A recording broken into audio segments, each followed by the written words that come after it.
मोदी जी के प्रचार पर करोड़ों रुपया खर्च किया जाता है, यह बताने के लिए कि मोदी जी गरीब थे।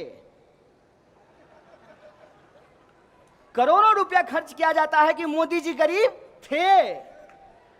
ए देश के गरीबों, मोदी जी गरीब थे, तुम गरीब हो, और वो तुम्हारे पैसे से ही तुमको बता रहे हैं कि वो गरीब थे।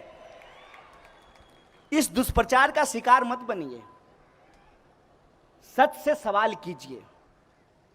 मोदी जी अगर गरीब थे तो गरीबों के प्रति उनको यदि संवेदना है, अगर वो चाय बेचते थे, यदि उनकी मां मजदूरन थी, तो आज जो मजदूर हैं, आज जो चाय बेचने वाले हैं, आज जो देश के गरीब हैं, उनके लिए आपने क्या किया है? मैं यह पूछना चाहता हूं कि जब आप सरकारी स्कूल कॉलेज के बजट को खत्म कर देते हैं तो किसका बच्चा नहीं पढ़ता है? अमीर का बच्चा को पढ़ने में दिक्कत होता है कि गरीब को बच्चा को पढ़ने में दिक्कत होता है? जब आप रेलवे बेच दीजिएगा तो किसको इधर से उधर जाने में दिक्कत होगी? अमीर को दिक्कत होगी कि गरीब को दिक्कत होगी? गरीब को दिक्कत होगी ना। तो मोदी जी, जब आप गरीब थे तो जो गरीब हैं उनके ऊपर अत्याचार क्यों कर रहे हैं? मैं ये सवाल पूछ रहा हूं, यही हमारा सवाल है, यही हमारा प्रश्न है।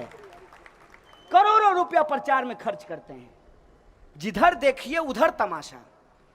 बाहर जाएंगे तब तमाशा, देश लौट करके आएंगे तब तमाशा। ऐसा लग रहा है कि जैसे सरकार नहीं चला रहे हैं, तमाशबीनों की टोली बना करके चले हैं। भाई बजाओ ताली, तमाशा चल रहा है। अरे एक काम तो गिनाइए साहब, आप अपने वादे पे खड़ा उतरिए। मैं पहला आदमी होऊंगा जो आपका विरोध नहीं करूंगा। मैं आप कहें तो मैं आपको एफिडेविट बना करके दे देता हूं कि जो बात आप बोलते थे उसमें से आप कुछ बात तो लागू कर दीजिए। मोदी जी के पुराने भाषण को सुनिएगा। मोदी जी कहते थे कि अगर देश में एक मजबूत प्रधानमंत्री होता तो रुपया कभी नीचे नहीं जाता। मन करता था कि बाप रे बाप, ये आदमी कब देश का प्रधानमंत्री बनेगा। और जब प्रधानमंत्री हो गए हैं, रुपया रोज नीचे जा रहा है, तब एक सवाल नहीं बोल रहे हैं कि रुपया क्यों नीचे जा रहा है। जब मुख्यमंत्री थे तो भाषण देते थे कि मैं मर जाऊंगा लेकिन मैं आधार योजना को लागू नहीं होने दूंगा। आए भी, आधार योजना लाए भी और मरे भी नहीं हैं, एकदम जीता जागता खड़े हैं। जब मुख्यमंत्री थे तो कहते थे कि जीएसटी सबसे खराब योजना है, इसको कभी नहीं लागू होना चाहिए। अब सरकार में हैं, प्रधानमंत्री हैं, जीएसटी लागू कर दिए हैं और उनको मालूम है कि जीएसटी में गड़बड़ी है। आपको मालूम है, सैकड़ों बार उसमें परिवर्तन किया गया है, सैकड़ों बार। सरकार खुद बजट लेकर के आती है और कहती है कि कॉर्पोरेट टैक्स लगाने से देश को फायदा होगा, इसीलिए हमने कॉर्पोरेट टैक्स लगाया है। और जब मंदी आती है तो चुपचाप जो फिनेंस मिनिस्टर हैं चुपचाप कॉर्पोरेट टैक्स को घटा देते हैं, देश को पता नहीं चलता है। अरे अपनी बात पे तो टिके रहते। एक कहावत बार बार कही जा रही है, बार बार एक कहावत कही जाती थी कि झूठों की बात पे और घोरों की लात पे कभी भरोसा नहीं करना चाहिए। अब ये झूठों की बात की जगह ये हो गई है कि भाजपा की बात पे और घोड़े की लात पे कभी भरोसा नहीं करना चाहिए। एक बात हमको बता दीजिए जो इन्होंने कहा हो और जिस पे ये टिके हुए हों। और मजेदार बात ये है कि मोहन भागवत अपने भाषण में गौतम बुद्ध को याद कर रहे थे, गौतम बुद्ध को। और गौतम बुद्ध को याद करके वो ये बताने की कोशिश कर रहे थे कि इनको बुद्धिज्म में बड़ा भरोसा है। प्रधानमंत्री भी बाहर गए तो कहा कि हमने दुनिया को बुद्ध दिया है। देश में आए, कहे घर में घुस के मारेंगे। बताइए, सुनते हैं कि नहीं? ये भाषा सुनते हैं कि नहीं? घर में घुस के मारेंगे। अरे घर में घुस के मारेंगे, इसका बुद्ध से क्या लेना देना है? जो दिन रात युद्ध की बात करता हो उसको बुद्ध कहां से समझ में आएगा? बुद्ध तो कहते थे सत्य और अहिंसा की बात, ये तो करते हैं झूठ और हिंसा की बात। बताइए इनको बुद्ध से क्या लेना देना है। और बुद्ध ने क्या कहा? बुद्ध ने कहा कि सत्य वो नहीं है जो आप बोलते हैं, यहां खड़ा होकर के हम कुछ भी बोलते हैं। सत्य वो है जो हम करते हैं, और इनके करने और बोलने में जमीन आसमान का फर्क है। बोलने के लिए तो ये भी कह दें कि महात्मा गांधी राष्ट्रपिता थे, बोलने के लिए तो ये भी करें कि जो है महात्मा गांधी को महान साबित कर दें, लेकिन अपनी शाखाओं में लोगों को सिखाते हैं कि महात्मा गांधी बहुत खराब आदमी था, और गोडसे की पूजा करते हैं। तो इनकी कथनी और पानी सरकार को पिलाना है।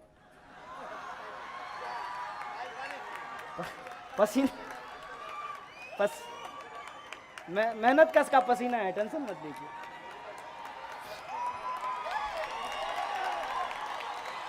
मैंने कौन सा हम लोग जो है मतलब एयर कंडीशन में पैदा हुए हैं कि पसीना नहीं निकलेगा।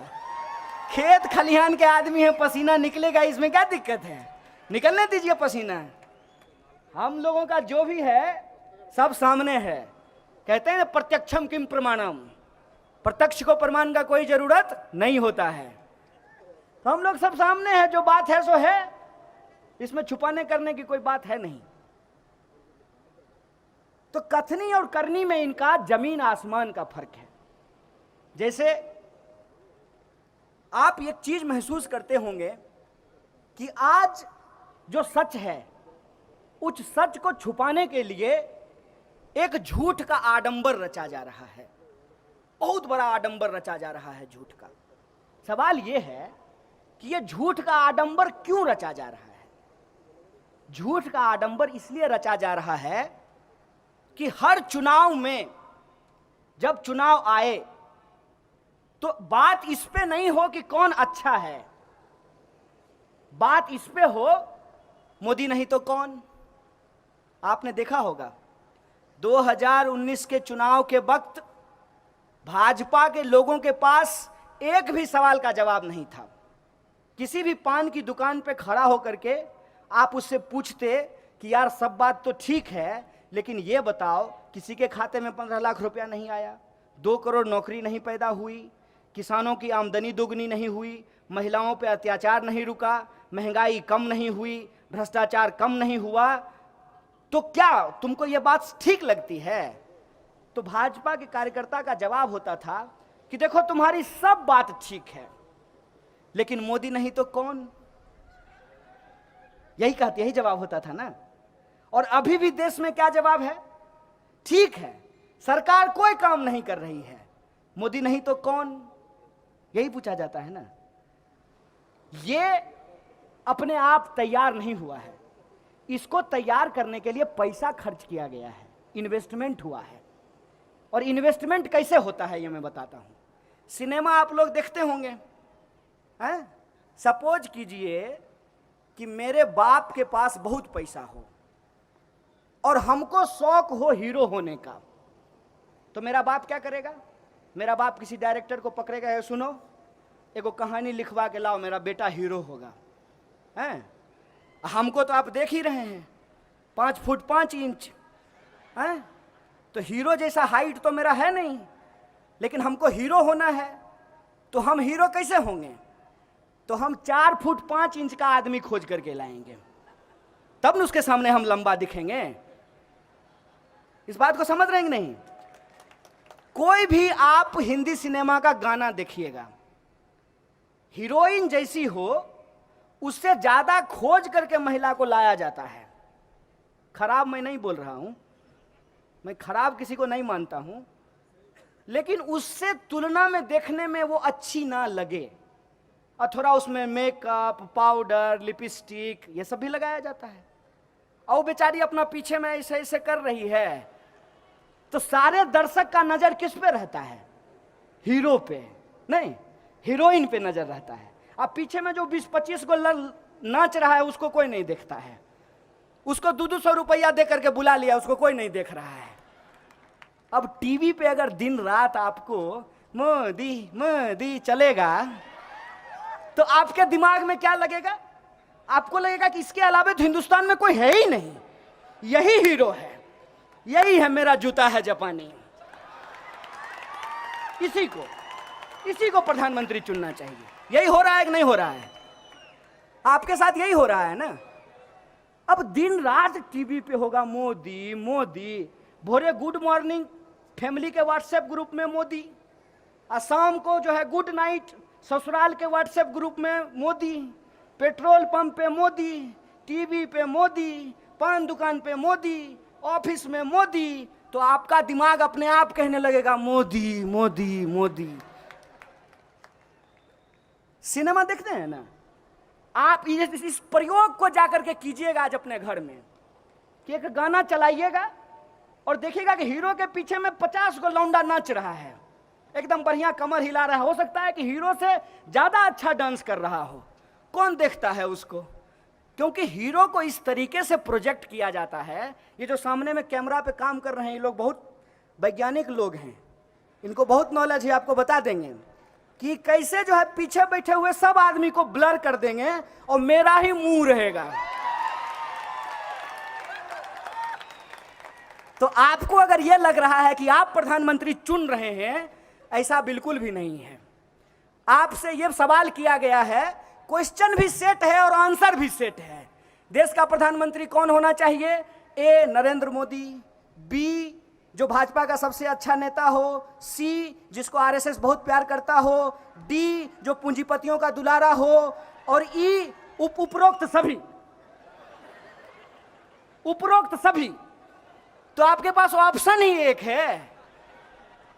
और आप हमको बताइए कि ये हिंदुस्तान है, कश्मीर से लेकर के कन्याकुमारी तक जब आप चलेंगे ना, तो इतनी भाषाएं हैं जितना आपका उम्र नहीं होगा। कितना उम्र होगा ज्यादा से ज्यादा आपका? 30 साल 35 साल है। हजारों भाषाएं हैं हिंदुस्तान में, हजारों भाषाएं, हजारों संस्कृति हैं, हजारों बोलियां हैं और हजारों साल का इतिहास जिस देश के पास हो, उस देश में अगर यह कहा जाता है मोदी नहीं तो कौन, यह शर्म की बात है। इस बात को आप अपने दिमाग में डाल लीजिए। 135 करोड़ का देश है और इस देश में हमारे पास विकल्प नहीं है। विकल्प है लेकिन हमको विकल्प देखने नहीं दिया जाता है। बार बार हमारे सामने एक ऐसा विकल्प रखा जाता है कि हम अपने आप उस विकल्प की तरफ चले जाएं जिस विकल्प की तरफ हमको भेजने का प्रयास किया जा रहा है। जैसे ठंडा मतलब कोका कोला होता है ठंडा मतलब है। नारियल पानी नहीं होता है, लस्सी, सत्तू, दही, ये सब ठंडा नहीं होता है। मिश्री सब ठंडा होता है कि नहीं होता है? तो कोका कोला कैसे ठंडा मतलब हो गया? क्योंकि आपके दिमाग में डाल दिया गया। कॉलेज की दीवार पे ठंडा मतलब कोका कोला, आमिर खान बोला ठंडा मतलब कोका कोला, कैटरीना कैफ बोली ठंडा मतलब कोका कोला, सचिन तेंदुलकर बोला ठंडा मतलब कोका कोला, पूरा देश बोल रहा है ठंडा मतलब कोका कोला। ऐसे देश चलेगा? अब की बार भाजपा सरकार नहीं है साहब, अब की बार विज्ञापन की सरकार है। आप ये अपने दिमाग में डाल लीजिए, एडवर्टाइजमेंट की सरकार है। और ये एडवर्टाइजमेंट ऐसे नहीं होता है। कोई अगर आपका दोस्त हो तो उसको पूछिएगा कि अखबार में अगर हम अपना फोटो छपवाना चाहते हैं तो कितना माल लगेगा, बताना जरा, कितना पैसा लगेगा? 10 सेकेंड अगर टीवी पे आएंगे तो कितना पैसा लगेगा? विपक्ष कमजोर है, ये ऐसा सच नहीं है। 70 साल मान लीजिए कोई पार्टी राज किया हो, अचानक से वो कमजोर कैसे हो गया है? क्योंकि उसको जो मजबूत बनाने वाली शक्तियां थी ना, वो अपना पाला बदल लिया है। मेरी बात समझे? कि जो उसको मजबूत बनाने वाली शक्तियां थी, उसने कहा कि अब हम इस घोड़े पे दांव नहीं लगाएंगे, हमको नया घोड़ा चाहिए। तो अन्ना हजारे का आंदोलन हुआ। अब पूरा देश बोला अन्ना नहीं आंधी है, देश का दूसरा गांधी है। और कब अन्ना अन्ना होते होते मोदी मोदी होने लगा, देश को पता ही नहीं चला। हो गया मोदी मोदी, आ गए मोदी जी। और वादा क्या करके आए? सबका साथ सबका विकास। अल्ले दनादन जो है लोगों को कभी मांस के नाम पे, कभी मंदिर के नाम पे, कभी मस्जिद के नाम पे उनकी हत्याएं होनी शुरू हो गई। विकास तो गया तेल लेने के लिए, इकॉनमी नीचे चली गई है, लगातार कंपनियां बंद हो रही हैं। आज उत्तर प्रदेश की खबर है कि 25,000 होमगार्ड को नौकरियों से निकाल दिया गया है। इसीलिए मैं आप तमाम लोगों से यह आग्रह करने आया हूं कि देश खतरे में है, बचाइए इस देश को। हो सकता है कि आपके पास कोई चुनावी विकल्प नहीं हो, कोई अल्टरनेटिव इलेक्टोरल ऑप्शन नहीं हो, लेकिन यह देश हम सबका है, यह संस्कृति हमारी है, यह परंपरा हमारी है। इस देश में हजारों साल से सभी धर्म के लोग मिलजुल करके रहते आए हैं। ज्यादा दूर मत जाइए, अपने ही शहर को देखिए आप कि आपके शहर में मस्जिद है, मंदिर है, दरगाह है, गुरुद्वारा है, चर्च है, बुद्ध विहार है। ये हिंदुस्तान है जिसको गुलबर्गा रिप्रेजेंट करता है, इस बात को समझिए।